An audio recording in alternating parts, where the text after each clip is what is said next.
Pero sa ngayon, higit na iniintindi ni Hilda ang kanyang anak na si Haifa, 1 taong gulang. Natuklasan noong nakaraang taon na may severe hydrocephalus si Haifa. Buti nga po itong bata na itong malakas, nakikisama siya. Kahit ganyan yung kondisyon niya, hindi siya sakiti na bata.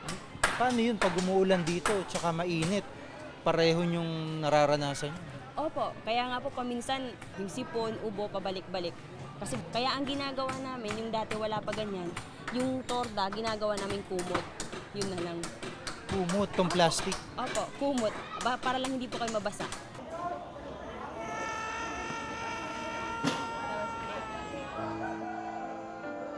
Ang problema, nagkaroon na rin ng skin asthma si Baby Haifa kaya mas nagiging maselan ang kanyang kondisyon.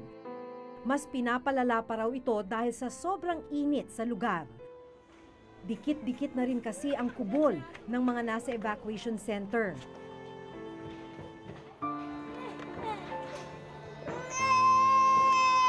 Pag sa gabi, nanginginig siya dahil sa lamig. Tapos, paminsan ang dami niyang kagat ng lamok. Itong ulo niya, ito, yung sa ulo niya, dito na ito nag-start. Dahil sa init, sa ulan, sa amog, tsaka yung sa alikabok. Tsaka sa baho ng lugar.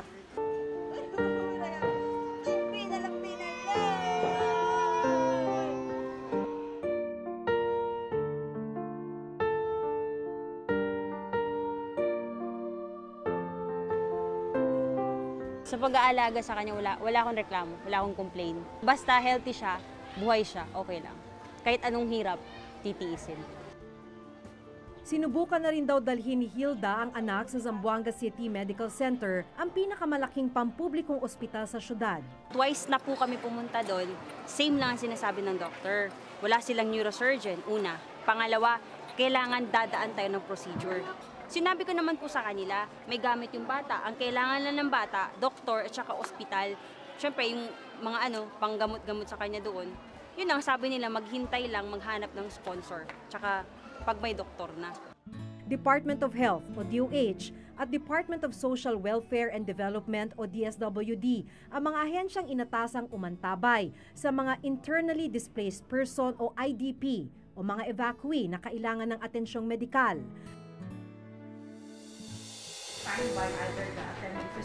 Minabuti naming idulog sa tanggapan ng Zamboanga City Medical Center ang kondisyon ni Baby Haifa.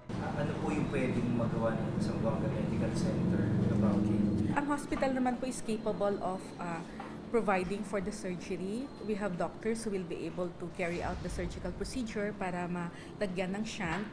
And the shunt naman po, which is necessary for the procedure, available, provided for free siya, care of Chuchi Foundation.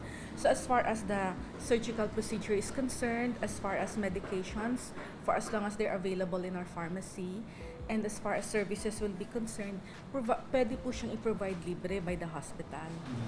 So po pwede po ba na ibalik siya dito at directly mag-coordinate na lang siya? Yes, sir. Yes. What we will be doing is, because now we're aware of this patient, the moment na mapadala siya, kasama po kailangan niya ng referral note from the evacuation center.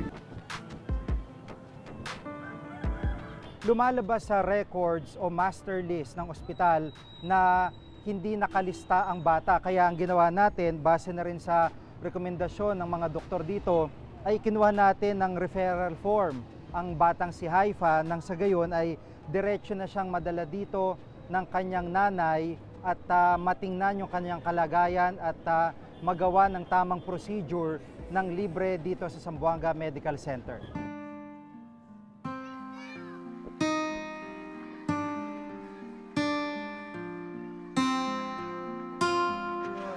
Galing kami sa Zamboanga Medical.